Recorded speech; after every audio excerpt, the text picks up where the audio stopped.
And the talk of the Commonwealth, well, we've been taking your calls on it, is what has been happening around the country on Tuesday. Not just our local elections, but what happened in Virginia, what happened in New Jersey as well. And we've been talking a little bit about question number 2 in Minneapolis, Minnesota, which went down to defeat. Let's bring Congressman Jim McGovern into the conversation here this morning, as well as we do every Thursday at this time. But Congressman, yeah, I mean, it's being talked about in terms of,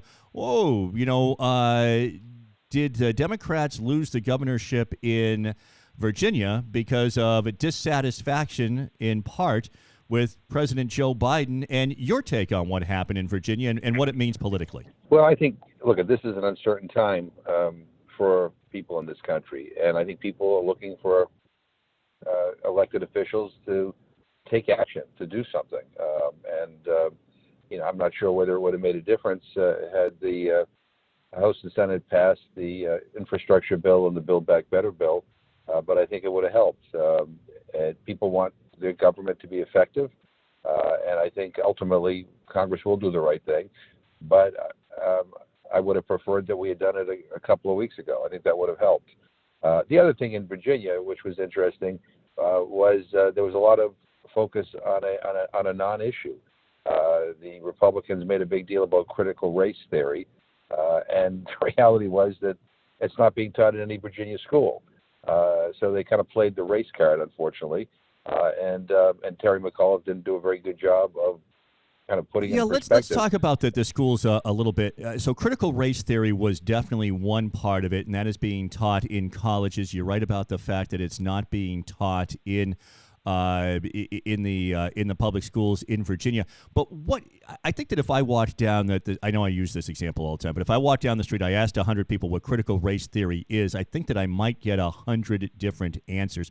Critical race theory is talked about, and I think in the race in Virginia was talked about, hey, we don't blame white people enough for all the bad things that happened in America. And I think that's the way that Virginia voters were presented with what critical race theory is. Right. But it's not being taught in any schools in Virginia, and that's just a fact. And in fact, there's been some really kind of hilarious interviews with people on the street who said that they're voting against Terry McAuliffe because of critical race theory, and then they would ask, well, what is critical race theory? Well, I don't really know, but I know it's what I don't want. And look, I mean, that's just one of many factors, but I think we have to insist that our elections be on real issues, on things that really matter, and on things, quite frankly, that that governors or legislatures or senators or Congress people have some control over. All right, let's talk a little bit politically about what it means right now, because you, as you said, the infrastructure bill, Build Back Better. There are some who are saying because of the loss in Virginia, if there's any silver lining, and I don't know that the people are talking about much of a silver lining, but that it would be that maybe now Democrats say, hey, we do have to get these things passed, because what are we going to run on in 2022 if not this? I hope so. I wish we had passed it, both bills weeks ago, and it's kind of like playing a game of whack-a-mole. Every time you seem to have resolved one problem, it creates another problem. But I think that Democrats have to realize that anything we pass has to be passed with Democratic votes, because the Republicans have made it clear they don't want to help, and Democrats are going to have to be disciplined and be willing to compromise, and that's not only amongst our progressives, but amongst our moderates. I mean, we're going to have to get to a point where we can get to yes, and infrastructure is an important thing. I mean, we have old infrastructure in Massachusetts, old bridges, old roads, old water and sewer facilities. The state can't fund these things on its own. There needs to be a federal investment in that. And look, and I get it that I'm a liberal, proud liberal Democrat. There's a lot of stuff that I want to see in Build Back Better. I'm not going to get everything. But in any other year, if I were to say to you that we're going to pass a bill to provide free universal pre-K for everyone, you would say that's a huge deal. That's just one part of the Build Back Better bill. that we're dealing with. There's monies for climate change to reduce the cost of prescription drugs for senior citizens, to allow Medicare to negotiate lower drug prices, among many other things. So, we can't let the perfect be the enemy of the good, and we just need to get this done. Now, whether it happens this week or whether it happens in 2 weeks, I believe it will happen. But it is important that we be focused and disciplined and understand that people want us to do things. They don't want us to haggle and argue. They want us to actually deliver. And we're speaking with Congressman Jim McGovern. You're a voter in the city of Worcester, a resident of the city of Worcester. We talk about what's going on nationwide, and it seems to me that I don't know if there's a little bit of a pendulum swing, or I think some of it is nobody likes to pay $3.40 for gas, and Right. It is expensive to go to the store. So there is some dissatisfaction right now locally in Worcester, Massachusetts on Tuesday night, and Michelle Wu being elected in Boston. I think Massachusetts is making a bid to be the bluest of blue states. I think we probably have the most progressive city council, the most progressive school committee we've ever had. Well, I'm excited to work with the newly elected officials, and I believe that things in Worcester are actually going well.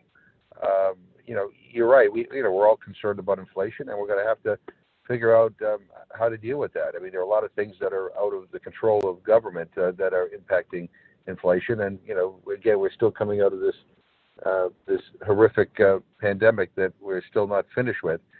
But there are a lot of good things happening in Worcester, and I say this all the time. I mean, if you haven't been to Worcester in 2 or 3, 4 or 5 years, and you come to the city, you're amazed at all the new development. You're amazed at about just how vibrant and diverse and exciting the city is. And I think that's something that everybody should be proud of. And I think that voters in Worcester want more of that. They want to move forward.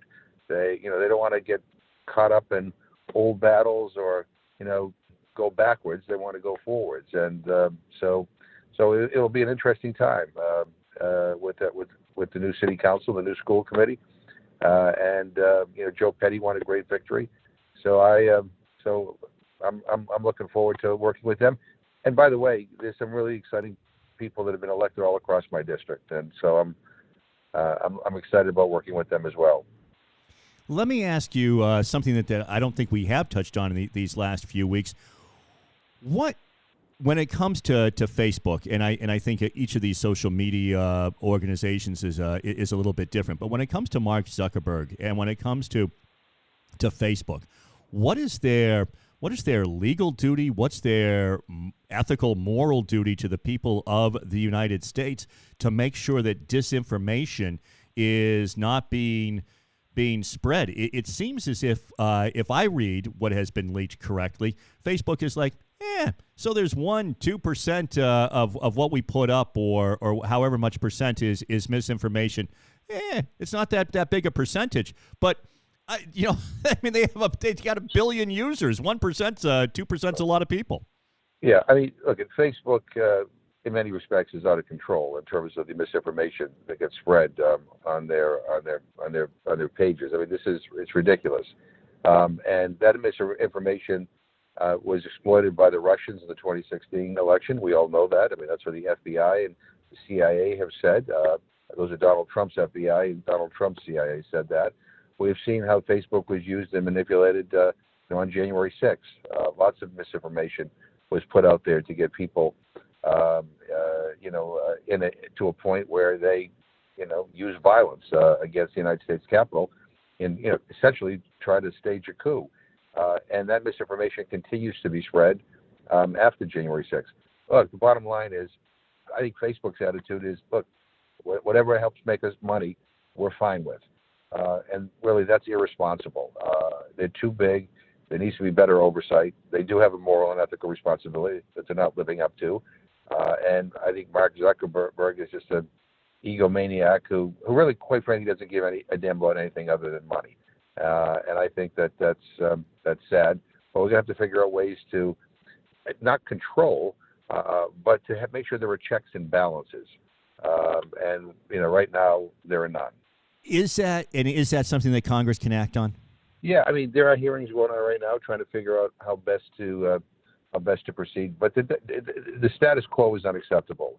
I mean, look, I got to be honest with you. I mean, I go into supermarkets and people say things to me, based on what they've seen online, that that have no basis of fact. The week after January 6th, I was at a Price Chopper in Worcester. Guy in a business suit came up and said, "Well, it was a terrible thing that happened on January 6th." And I said, "Well, thank you for saying that." He said, "Well, no, what I mean by that is that it didn't happen." He says that I saw a link that basically showed what the Capitol really looks like, and they showed us the fake video that there was an attack on the Capitol. I said to him, "I was there." Wow. He said, "No, you got to look at the link." I said, "But I was there." He said, "Well, look at the link." I said, "Well, I was there." He said, "Well, I'll investigate." That kind of information that gets out there, gets reinforced and spread, people begin to believe it, and it's very, very dangerous.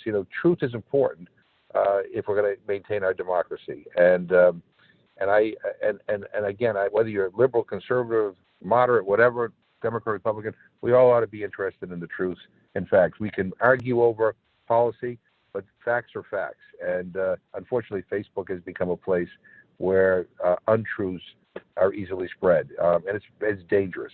Wow, By the way, not just in the United States, scary. but around the world. Yeah, I know that is scary. That's scarier than anything on a Halloween. And actually, I'll end with, we only have 30 seconds, but your participation in Halloween. Thank you, boy. Thousands and thousands of kids. That was wonderful. I know. I mean, it was unbelievable. I was so thrilled to be there, and I was so excited to see these young people dressed up in all these different costumes. I'm on my way now to Worcester Goes to Washington. Tim Murray and the Chamber of Commerce, I have brought a group of people down, and they're meeting with elected officials and members of the Biden administration to get an update on what's going on. So I will pass on your best wishes to them.